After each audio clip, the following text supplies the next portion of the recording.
आप देख रहे हैं यंग बाइट्स। मैं हूँ आपके साथ पूजा ठाकुर। आपको बता दें कि अलग अलग पॉलिटिकल पार्टीज जो है इलेक्शंस की तैयारियों में लगातार जुटी है, लोगों के बीच में जा रही है, लोगों की समस्याएं जान रही हैं, जनसभाओं को संबोधित कर रही है, रोड शो कर रही है, कई तरह की रैलीज भी जो है आयोजित की जा रही है और अलग अलग पॉलिटिकल पार्टीज जो है इन सभी कामों में लगी है और लोगों को लुभाने के लिए जो है या लोगों की बात सुनने के लिए कहे, उनकी समस्याओं को जानकर मैनिफेस्टो भी उनके द्वारा जो है रिलीज़ किया गया। इस समय हमारे साथ डेमोक्रेटिक प्रोग्रेसिव आज़ाद पार्टी के जम्मू वेस्ट से कैंडिडेट गौरव चोपड़ा जी जुड़े हुए हैं। इनसे बातचीत करते हुए जानते हैं कि आखिरकार किस तरह से इनकी पार्टी की तैयारियां हैं और जम्मू वेस्ट से जिस तरह से ये प्रत्याशी है, किस तरह से लोगों के बीच में इनका जाना है, तैयारी किस तरह की से जाते हैं।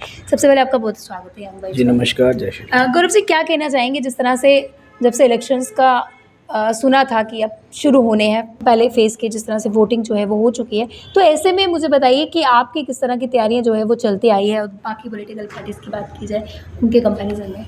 जी, हमारी तैयारी लगभग हो चुकी है और हम डोर टू डोर कैंपेनिंग करने जा रहे हैं जी और बहुत अच्छा रिस्पांस आ रहा है।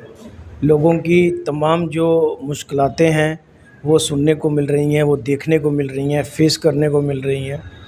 ग्राउंड रियलिटी में जो लोगों की वाकई ही जो मुश्किलात है, वो जब आप लोगों के घरों में पहुंचते हो और एक मैन टू मैन कनेक्टिविटी होती है, तो वो देखने को मिलती है और सुनने को मिलती है। जी, तो अभी तक कहाँ-कहाँ पर आपका जो है लोगों के बीच में जाना हुआ, कौन-कौन से एरियाज़ में? अभी तालाब तिलो, रिहाड़ी और तमाम जो एरिए हैं हमने कवर कर लिए हैं।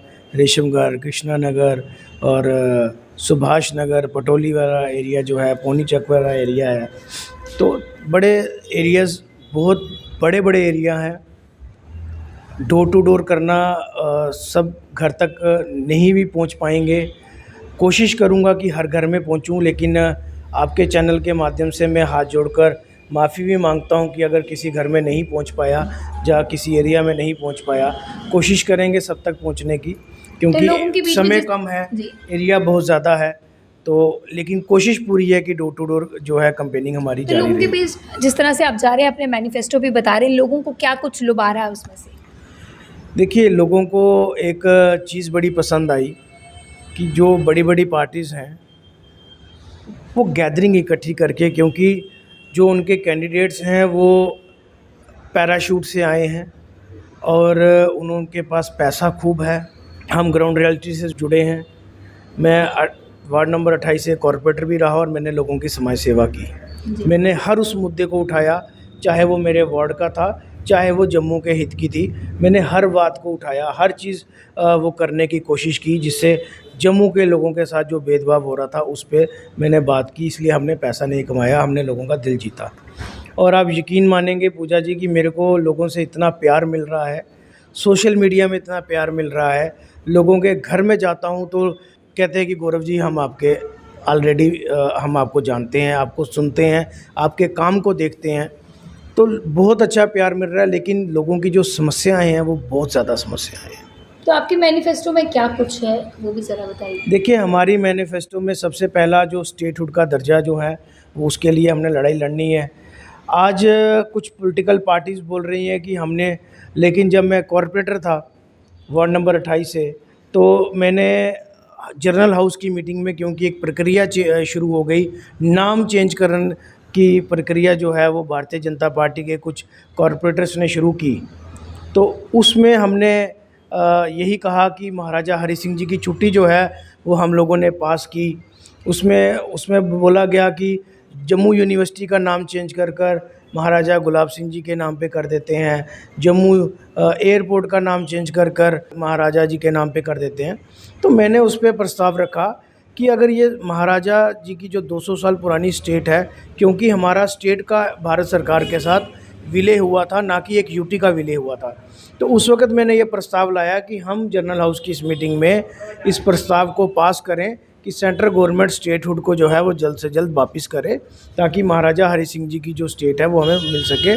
जो हम नारा लगाते हैं, जो हम कहते हैं स्लोगन, खंड मिटे लोग डोगरे, तो वो हमारी सियासत। लेकिन उस वक़्त भारतीय जनता पार्टी के लोगों ने, कॉरपोरेटर्स ने और मेयर ने जो है वो मेरा प्रस्ताव खारिज किया और कहा कि आतंकवाद इससे ख़त्म हुआ। लेकिन आज मुझे बताएं कि कहाँ आतंकवाद ख़त्म हुआ। आज टारगेट किलिंग चल रही है। आज जम्मू जो है वो आतंकवादियों का हब बन चुका है। आज माइनिंग माफिया इतना हावी है, आज वाइनशा माफिया इतना लेकिन हावी वो है। खुद बोलते हैं कि सही समय आने पर जो है राज्य का देखिए, दर्जा वो जो है समय वापस दिया जाएगा। वो समय आ चुका है और हमने उस वक़्त भी कहा था कि इलेक्शंस अनाउंस होने से पहले राज्य का दर्जा हमें मिलना चाहिए। दूसरा यहाँ पे हमने रखा कि ये जो खूनी स्मार्ट मीटर्स यहाँ पे लगाए हैं, आप पूजा जी समझ सकती हैं कि जम्मू के अंदर एक पे स्केल जो है लोगों का बड़ा कम है। पूरे परिवार की आमदन जो है वो 10-20 हज़ार या 25 हज़ार पूरे परिवार की होगी, अगर 2 बच्चे काम भी करते होंगे। तो इस खूनी स्मार्ट मीटर से जो लोगों का बिजली का बिल आता है 8-8 हज़ार, 10-10 हज़ार, तो वो उनकी आमदन जो है वो आधी उसमें भी निकल जाती है। वो कब एक अच्छी शिक्षा किसी को देंगे, वो कब लोगों के बीच में जाएँगे और कब जो है वो अपने घर में राशन डालेंगे। तो इसलिए स्मार्ट मीटर्स हमने कहा कि हम बिल तो माफ़ करेंगे, क्योंकि अभी तक किसी ने बिल माफ़ नहीं किए, और अब जब इलेक्शंस अनाउंस होगी तो इन लोगों ने कहा कि हम इतने यूनिट्स फ्री देंगे, लेकिन हम पुराने मीटर्स जो हैं वो उसको हम यहाँ पे इंस्टॉल करेंगे। इन मीटर्स को हम यहाँ से और क्या लखनपुर कुछ के कहा बाहर था आपके भेजेंगे। मैनिफेस्टो में? हमारे बच्चे जो हैं, पढ़े लिखे बच्चे हमारे बेरोज़गार बैठे हैं, इतनी इतनी क्वालिफ़िकेशंस हैं उनके पास। आज यूथ जो है हमारा वो नशे की तरफ जा रहा है, और मैंने कल भी बात कही कि हम किसी किस्म की रिज़र्वेशन के ख़िलाफ़ नहीं हैं, सबको उनका हक़ मिलना चाहिए। लेकिन जो जनरल कैटेगरी के बच्चे हैं उनको भी उनका हक़ मिलना चाहिए। उनकी कैटेगरी जो वो परसेंटेज उनकी कम कर दी गई है, और आप देख सकते हैं कि बच्चे आए दिन प्रोटेस्ट के ऊपर बैठे रहते हैं। चाहे बीएसएफ सीएसएफ के बच्चे थे, डेंटल सर्जन थे, डेली वेजर्स आप देखें कि कुछ डेली वेजर्स तो रिटायर ही हो गए। उनका घर कैसे चलता होगा, ट्रांसपोर्टरों का घर कैसे चलता होगा, जो जब एक एज के बाद जो गाड़ी नहीं चला सकते, जो काले ऑटो वाले हैं, वो किस तरीके से अपना घर चला रहे होंगे। क्योंकि आज बाहर के यूपी बिहार के लोग आकर यहाँ पे ई रिक्शा डाल के वो यहाँ पे अपना रोज़गार कर रहे हैं। लेकिन जो हमारे लोकल लोग हैं, आज जो काला ऑटो चलाते थे वो लोग सब्ज़ी बेचने के लिए मजबूर हो गए, फड़ियाँ लगाने के लिए मजबूर हो गए, क्योंकि कामकाज नहीं रहा।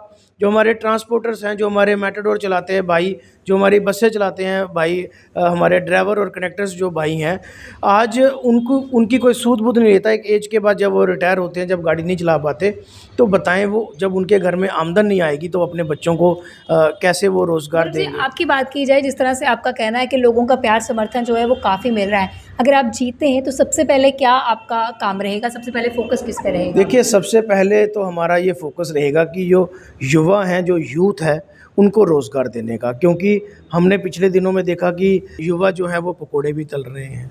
संकल्प में ये होना चाहिए, हम इस बात को आगे लेकर आएँ कि हर घर में रोज़गार पहुँचे, हर घर में अच्छी एजुकेशन पहुँचे। एजुकेशन सिस्टम को हमें चेंज करना पड़ेगा। अगर सरकारी इंस्टीट्यूट में नहीं जाते, सरकारी स्कूलों में नहीं जाते, सरकारी कॉलेज में नहीं जाते, तो प्राइवेट इंस्टीट्यूट में भी जाते हैं, तो वहाँ पे भी उनको कम रेट्स में अच्छी एजुकेशंस मिले। हम इन तमाम चीज़ों के ऊपर जो है वो यूथ को इकट्ठा होना पड़ेगा। यूथ के लिए, यूथ को हम यूज़ करते हैं, कोई भी पॉलिटिकल लीडर बनता है और उसे यूज़ करता है नारे लगाने के लिए, झंडे उठाने के लिए। मैं 5 साल कॉरपोरेटर रहा, मैंने कभी किसी रैली में यूथ को नहीं यूज़ किया, कहीं उनको रैली में नहीं लेकर गया, कहीं मैं उनको झंडे नहीं लगवाने के लिए कहा, क्योंकि यूथ का काम है रोज़गार देना, और यूथ का काम है अच्छी क्वालिफ़िकेशन उनसे करना। लेकिन हमने कभी उनको मिसयूज़ नहीं किया। यहाँ बड़े सारे लोग हैं जो नारे लगवाने के लिए लेके जाते हैं, और पता नहीं क्यों लेके जाते हैं, यूथ का मिसयूज़ क्यों करते हैं। हमने कभी इस तरीके का मिसयूज़ नहीं तो किया। हमारे मीडियम से जितने व्यूअर्स आपको देख रहे हैं, किस तरह से उनसे अपील रहेगी या क्या कुछ मैसेज उनके लिए रहेगा? मैं आपके चैनल के माध्यम से यही अपील करता हूँ कि अपने भाई, अपने बेटे के ऊपर विश्वास करें। बाल्टी हमारा चुनाव निशान है। मैं गुलाम नबी आज़ाद साहब की पार्टी से खड़ा हूँ, डीपीएपी से। गौरव चोपड़ा आप अपना बेटा, आपका भाई, उसे आशीर्वाद दें ताकि हम जम्मू कश्मीर की पॉलिटिक्स को चेंज कर सकें।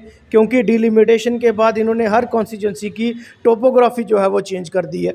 एक छोटी सी बात मैं आपके चैनल के माध्यम से बताना चाहता हूँ। हम जब लखनपुर से, जब बाहर से यात्रु हमारे जम्मू कश्मीर के अंदर आते हैं, तो साइन बोर्ड जो लगे हुए हैं उसमें हिंदी और इंग्लिश लिखी है, उसका सबसे बड़ा कारण क्या है? क्योंकि जब आप गुजरात जाते हैं तो आपको वहाँ पे गुजराती मिलती है, जब आप पंजाब जाते हैं पंजाबी लिखी हुई मिलती है। इसी तरह जब बाहर की बाकी स्टेटों में जाते हैं तो वहाँ की लोकल जो भाषा है वो मिलती है। लेकिन यहाँ क्यों नहीं हमारी डोगरी भाषा में जो साइन बोर्ड लगे? उसका कारण ये है कि हमें डोगरी अभी तक हमने स्कूलों के अंदर कंपल्सरी नहीं की, उसको इम्प्लीमेंट नहीं हो पा रहा है। वो एक ऑप्शन जो है वो रखा है कि उसे लेना है कि लीजिए, नहीं लेना तो नहीं लीजिए। लेकिन अगर आपका भाई गौरव चोपड़ा एक विधायक बनकर आएगा तो सबसे पहले हमारी ये लड़ाई होगी कि जम्मू के अंदर जो है वो डोगरी कंपल्सरी होनी चाहिए।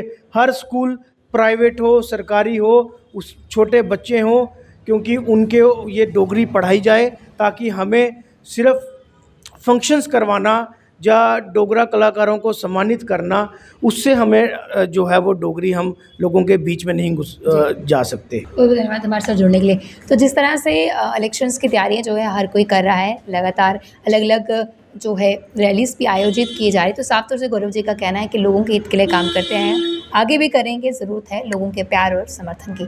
अगली वीडियो का फिर मैं हाजिर होंगी, तब तक के लिए आप देखते रहें यंग बाइट्स पर। जर्नलिस्ट अमित शर्मा के साथ मैं पूजा ठाकुर, यंग बाइट्स जम्मू।